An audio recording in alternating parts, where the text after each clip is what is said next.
So today we're going to take a look at a scenario where civilization starts over. We're now on episode 39 of the series, and in the last episode we saw India helping other countries with their economy. You saw the Aceh country join up with the Javan country. We missed them daily Madagascar updates, sorry about that. I also saw Arabia do their thing in Arabia, and we also saw the build-up to World War II, which is going to be happening in this episode. And also, this episode is likely being premiered, so hi live chat. Laser A's cannot miss this premiere. That's all I'll say. But yeah, let's get started with World War II, the War of Liberation. No, that's World War One. What was it again? Oh yeah, the War of Ideals. God, why do I have so many bloopers? Now, in the naval map, since Norway kicked out of Prussia under Swedish territory, Norway is gonna kick out the Prussians of their waters and push the Prussians back to here, but they can't get any further than that because their navy is pretty strong. But their puppet state, Norway manages to smash through the naval linings over here, if that's even a word.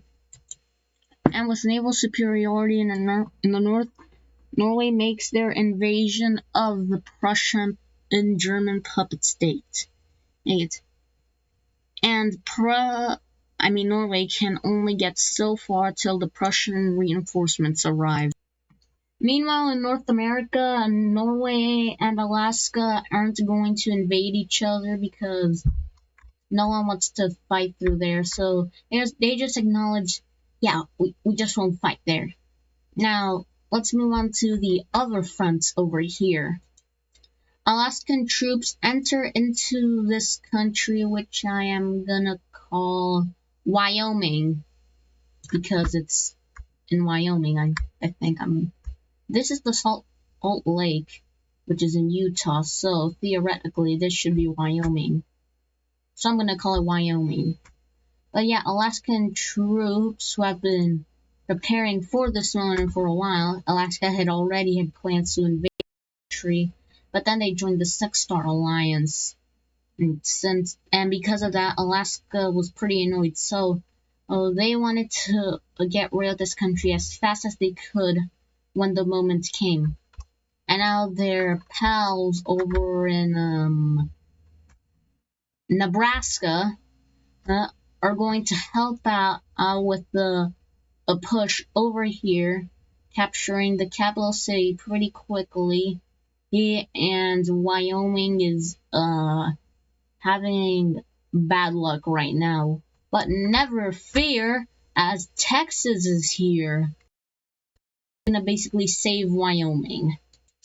The Texan forces are going to push into Nebraska, and for some reason the Nebraskans didn't put a lot of defense up here. So, but they did put some things right here. But the Texas war is so easy that you could basically say that they're just watsing on over here. And now Nebraska is gonna have even more bad luck because Wales is right there. So yeah, Nebraska is not in a good spot.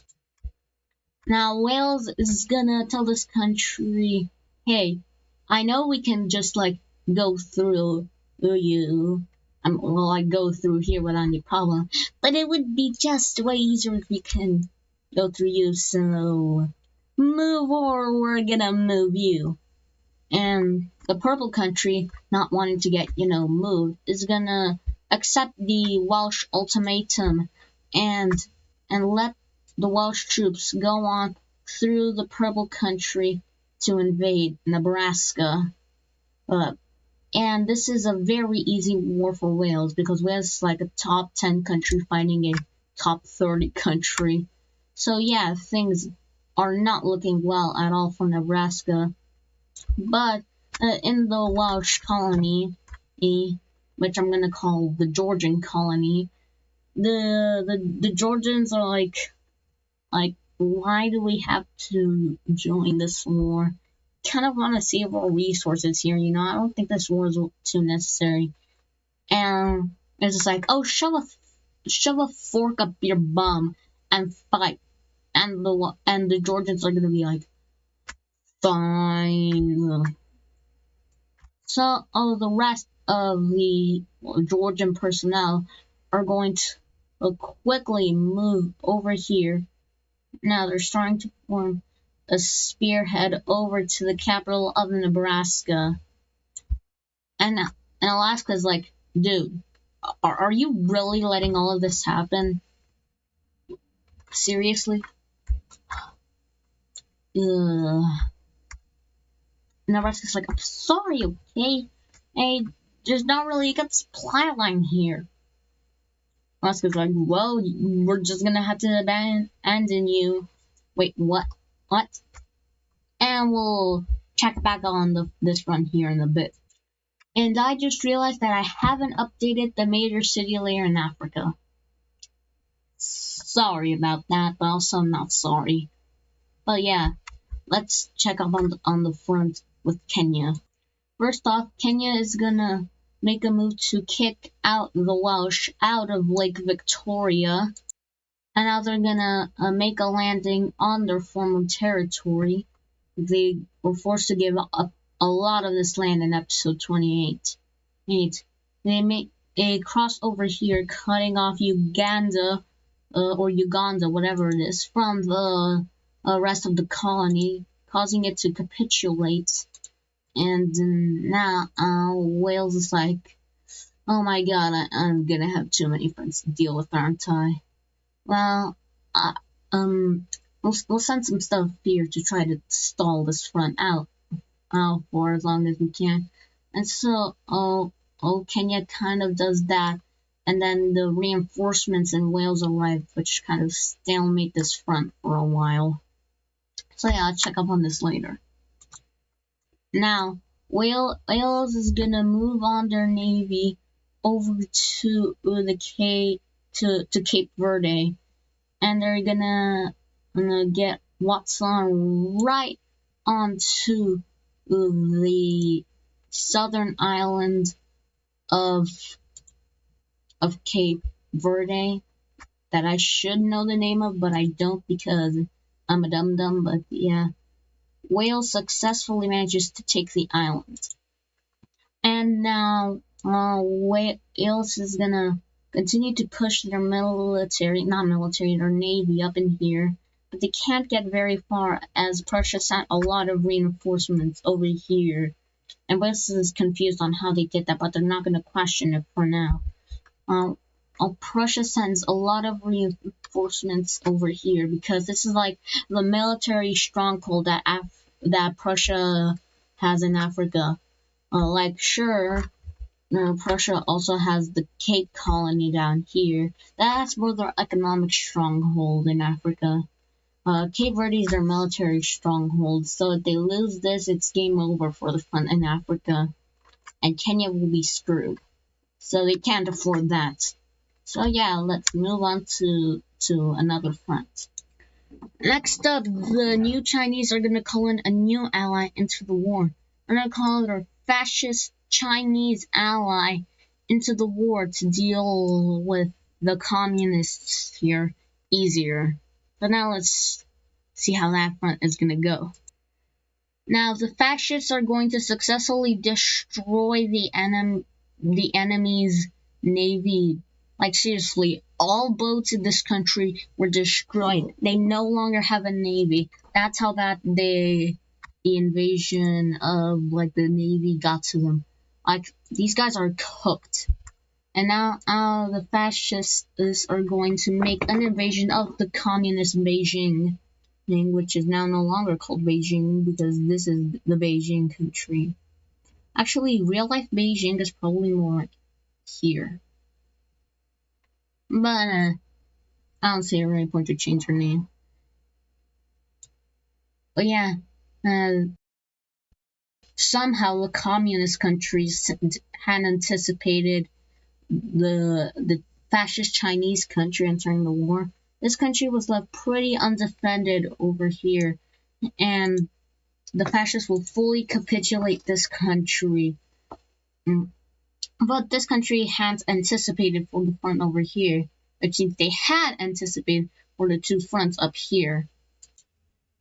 Now, although this country came out of World War One and the Chinese Revolution, and they have a good enough military where they're just gonna be swept under the rug immediately. They're actually gonna fight. They put a hard defensive line over here so they can have enough offense forces over here to push into New China, capturing these two major cities and just capturing the ones along the border.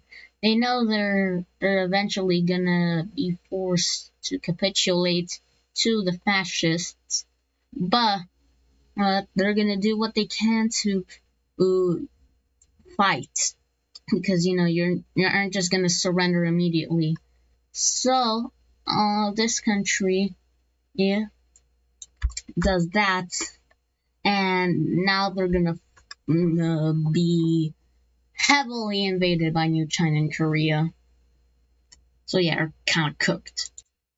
The Koreans enter into the western Chinese country, and I'm realizing that's the wrong color. The Koreans form the spearhead to capture this major city and push these troops over here that were like making the defensive over here. They escape these. They follow these guys into the green team, but they're not really gonna go in as just invading a neutral country. I don't think would look that good for their international image. So Korea is gonna refrain from invading that country. They're just gonna let those guys go, and they're probably fleeing to Mongolia for refuge. But yeah, the Koreans are making steady gains on this country over here. And now New China is gonna put their foot down and finally do something about this.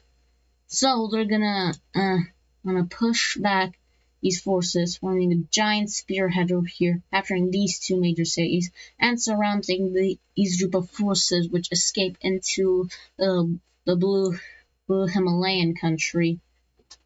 And over time, this country is getting slowly but surely kicked out of New China.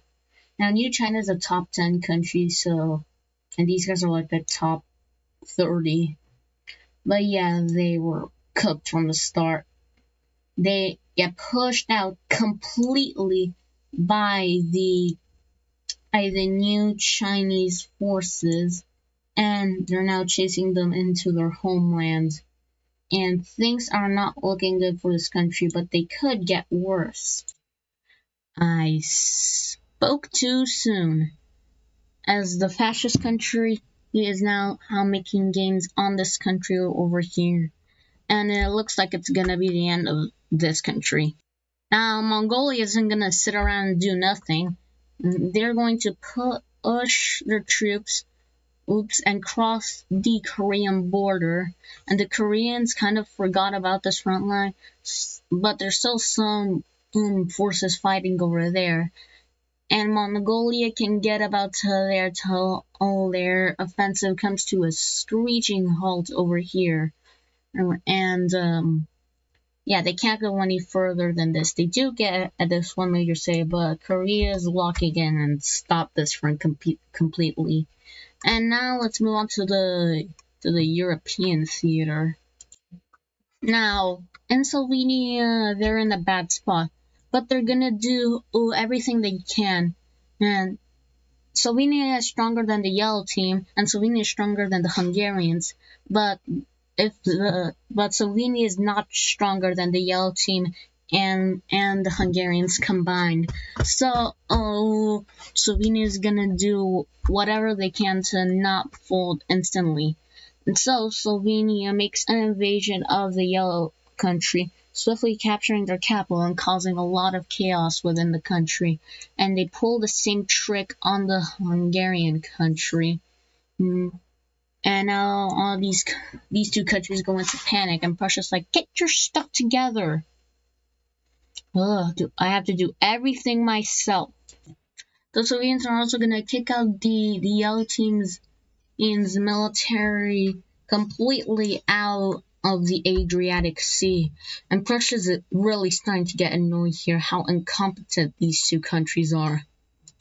Next up, we have the East European theater of Prussian troops crossing the border and entering into Crimean territory, along with their triangle ally in St. Petersburg country without St. Petersburg. Like, they're not even close to having it. Like, maybe if they just got this land from Finland somehow, they would have it. And I could call this country St. Petersburg, but more accurately, they're not. But I want to call it that, but I won't. Prussian forces meet up with the Dnieper River, and so do the Western Russian forces. And they have to stop around here because Crimea's military bulk was stationed over here. They wanted to plant a defense line over here, but they didn't have enough time, so this was their next bet. And it's not gonna last long, but this defensive line should give them enough time to fully prepare.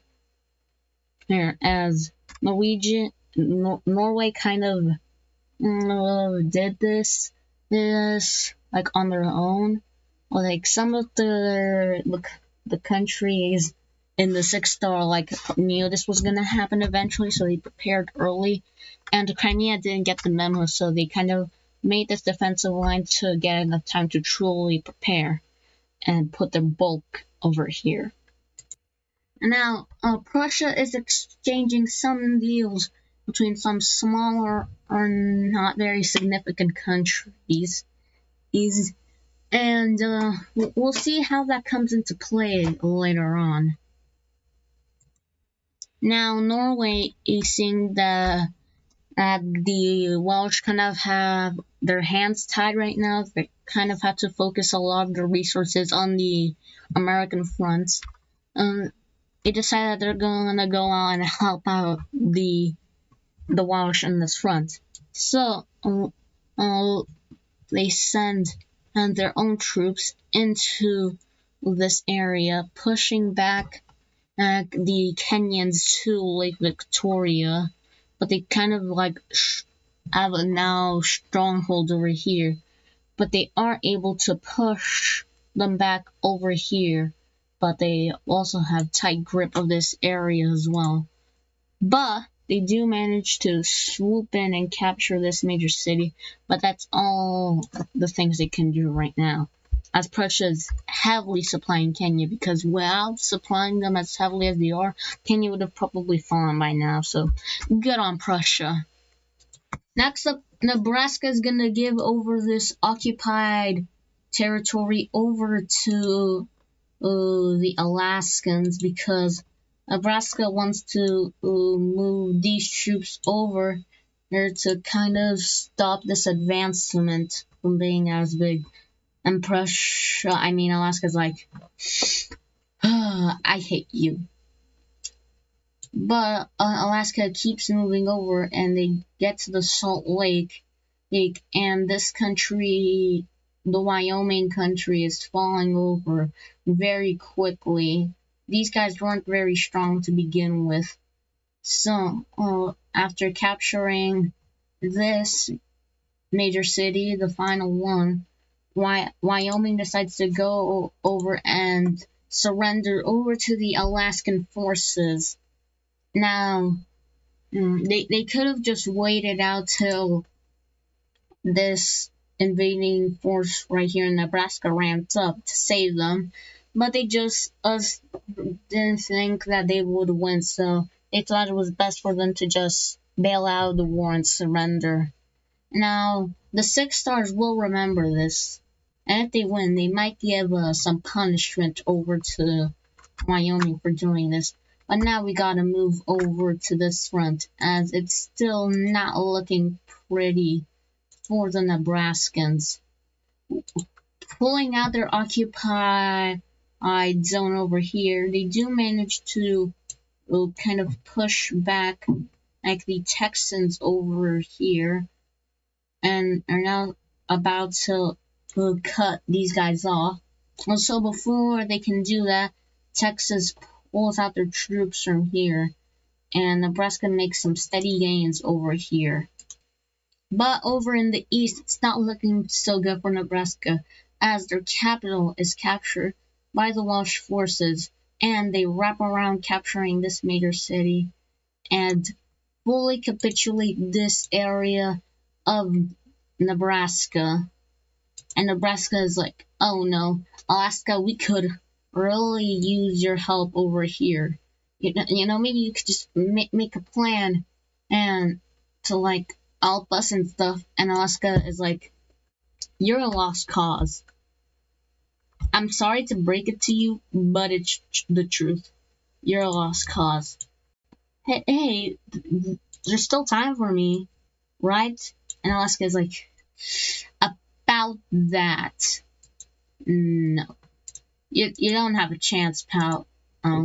Your people are starting to get sick of you, and you might as well occupy and save your country while we have the chance. And Nebraska's like, you dirty traitor. Alaska's like, hey, it's not betrayal, you know. We're just coming in to save your ass because you can't really do that yourself. And Nebraska falls. And this front has been won by the 6 stars. Now all that's left is to deal with Alaska. Now, interestingly enough, this Siberian country is going to move their navy up here into the waters of the Nenets country. And they're not actually putting their navy up here because it's way too freaking cold and nobody's actually gonna do that. I'm just doing it for the pretty color so you guys can understand what's happening. And then the Siberian country declares war upon the Nenets country, invading them and invading the island as well. They're not actually doing this just for the map, so it makes sense. They're not actually invading these islands. I'm just trying to make it make sense here. It's for the map. Okay? Okay. Now the invasion goes swimmingly. I don't think I've ever used that word ever in my life. But the Nenets country is really weak, and so this invasion is practically a breeze for the Nenets country. For the Siberian country, not the other Siberian country. I call this country Siberian, I call the other Greater Siberia. But yeah, after a while, this country surrenders and gets fully annexed by the Siberian country. And the Nenets country is fully annexed in this peace treaty. Now, all this is happening while World War II is happening, by the way. Now, interestingly enough, we're going to see a new country join this war. That might change the tide of the war, and could even spell doom for a certain side, depending on who you ask. But just to clarify, World War II is a two-parter, like World War I. It's not ending this episode. And what's that country that's joining either side, you may be asking? Well, I mentioned this before. I'll give you 30 seconds from now to try and guess who is the country that's gonna be joining a side.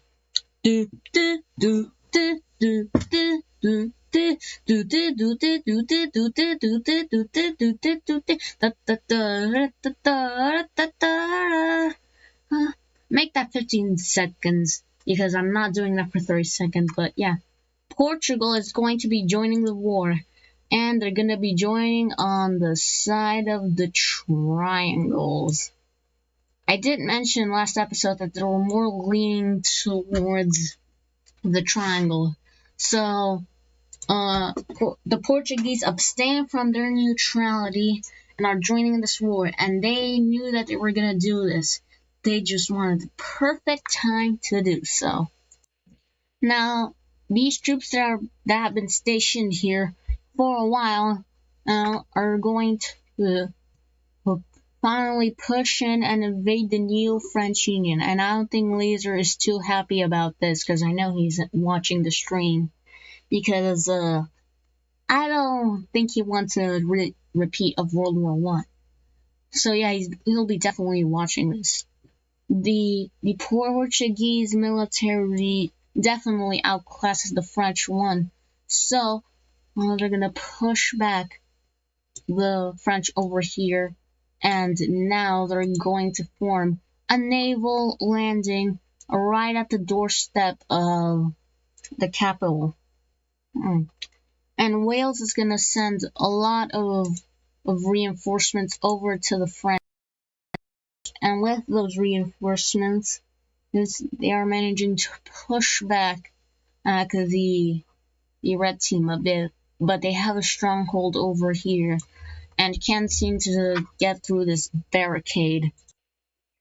Now, since the Welsh hadn't expected the Portuguese to join into the war against them, these troops are going to fight on over here without a problem. They even make it over to Senegal. That's how badly the Welsh were surprised by this. They're even invading from their small colony over here. Now, their offensive isn't as good here because this is not the main colony. It's like their third class colonies. This is the second class and this is the first class colony. But the Norwegians figured that this would happen and they were ready for this because they knew the Portuguese were more leaning towards the triangles and not towards the 6 stars. So they figured this would happen. And so Norwegian troops, wrong color, Norwegian troops enter into the red team in Gabon colony, and the red team thought that they would get the first push over here, but they were mistakenly wrong. And because of that, and Norway is basically just waltzing on in here without any problem. They even may form a spearhead to capture this major city, cutting off this area from the rest of the red team. And the red team is in a panic mode because this is a very important colony to them. And if they lose this, it could go south for them in Africa. But it's already going south because this just happened. And that's no bueno. What I'm basically saying is the red team is cooked over here. Since the Norwegians form a naval landing on Sao Tome and Principe and this island, and they form a naval landing over here. But with good guerrilla tactics, some red team forces managed to hold now over here for a while. And there is a very good defensive line over here made by the red team. And then Norway finds a small opening and they smash through the defensive line over here and basically force this colony over here into capitulation. And the red team is not a big fan of that because now they're going to have to pull out all of their forces over here. And instead of like going back and retreating, these guys just decide to join up with the Welsh.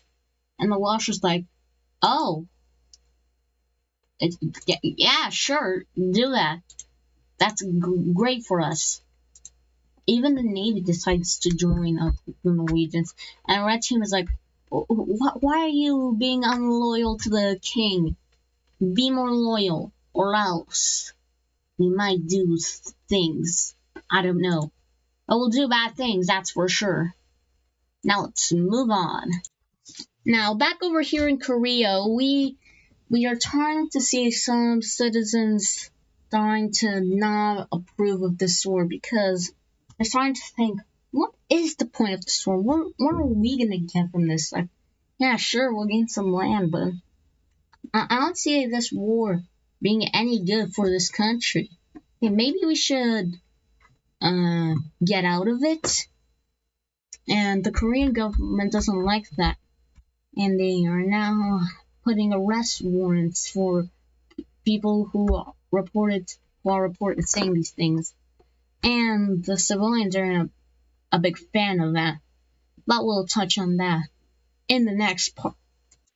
Back over here in Oceania, the Portuguese kind of forgot of this front. They kind of forget about how big their empire is, or how used to, or kind of big it used to be, since they lost their South American colony. All they have is Panama, but they seem to have forgotten their oceanic colony exists, and so they forgot about this front, which basically leaves Wales invading this colony scot-free without any consequences or pushback from the red team.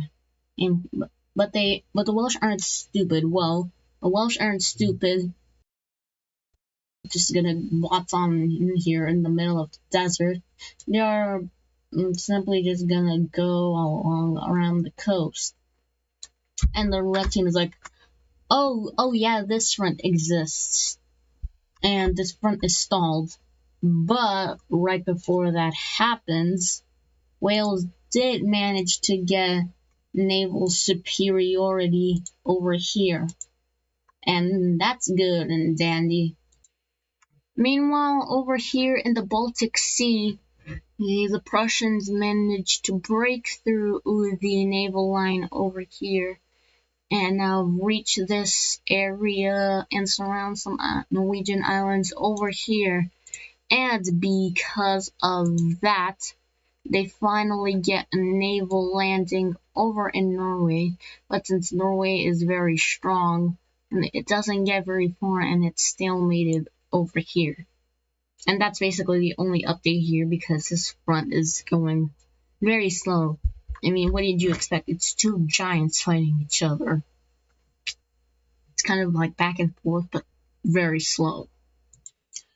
Now let's move on back over here to the Chinese front. This yellow color is basically also New China, but I'm just coloring in like that so it isn't so boring. But yeah, this country does not stand a chance. And after some extremely long and dreading weeks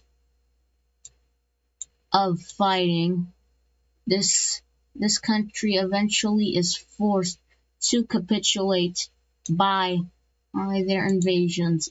Everyone type F in the chat for this country. I'll give you 10 seconds to do it.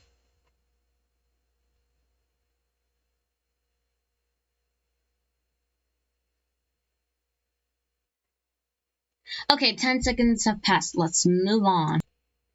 Now, the Koreans, after finishing off this country, can finally focus as their military on the Mongolian front. And this front immediately starts to shrivel up, and eventually this front gets crippled so bad that they're basically almost entirely reduced back to the Mongolian border. That's how bad this front went. And that's when you know not to play around with Korea. And Mongolia made the mistake of getting a bit too cocky. I hope nobody's laughing right now when I said cocky, because if so, you're really immature. Now let's move on. Now the Prussian reinforcements arrive on the Slovenian front, and Slovenia gets fully kicked out of Hungary and are now even getting followed into their own country as Hungarian troops, basically Prussian, but who gives a fuck? The Hungarian troops enter or into Slovenia. Slovenia is on the downfall. But they do still have steady grip over this occupied territory in the yellow team. So they've got that going for them at least. Now, over here in Gabon, after a while of guerrilla fighting, Norway finally manages to fully occupy this area. And Norway is like, yeah, that was too difficult. Now let's help out Wales over here. And this South's gonna go. Not that well, as Portugal has now very, like an iron fist over this area. And so they can only do so much. They do take back the Senegal area and are now sieging this major city. But that's about all they could do for now, as Portugal has extremely tight grip over this area. But bad news for Norway, as the Prussians fully kicked them out of Germany due to Norway spreading their forces too thin and out in Africa, causing an opening for Prussia that they didn't miss out on, and are now pushing their naval forces over to Denmark. And they now are about to make it Norway panic a little bit, as now Prussian forces go in here. That's the wrong color. As Prussian forces is invade over here and now full control over this strait, even make a naval landing over here, pushing Norway back a lot, and now making Prussia have full control over the entrance of this area, the Baltic Sea, but not fully, as Norway still has control over this area. But Norway is afraid that this could start a domino effect, and that Prussia would slowly kick them out of the Baltic Sea. And they also lose Schleswig-Holstein and in Denmark. So things aren't looking so good for Norway over here. But Wales is helping them out as much as they can, but Russia just has the superior technology. Over here, nothing has happened a lot. The only relevant thing that has happened is Wales capturing this major city, stealing it from Alaska, but nothing much has happened here. And I'm gonna explain why. Basically, Wales has troops in Oceania, Africa, here in North America, and they're sending help over in Europe to Norway and the NFU. So that kind of stretches out their military thin, which basically leaves Texas dealing with this one over here. And Alaska and Texas are evenly matched, so that's why kind of nothing is happening over. I think I cut myself mid-sentence, that was weird. But then an event occurs that could definitely spell doom for a side if nothing else gets involved. A block of countries with support from a side decide to join this war or to spread their ideology and their grip through the world, seeing this as a chance to do so. What countries am I talking about? You may be asking, dear viewer. The fascist bloc around the world decide to join this war via call to arms via Prussia and New China, because as Prussia had signed a deal behind closed doors and saying that this event would happen. And the only fascist country not to join this is Azerbaijan and Arabia. Now, why did these two countries not join? It's because they were afraid that the Turkish Union would get involved and they would smack them around. So that's why that never happened. And the Turkish Union is still trying to figure out who stole the nuke, and that will be answered next episode. But yeah, that'll do it for this Saturday's episode of What a Civilization. Sorry to please leave a like and subscribe, smash the notification bell, smash everything, and I'll see you on the flip side.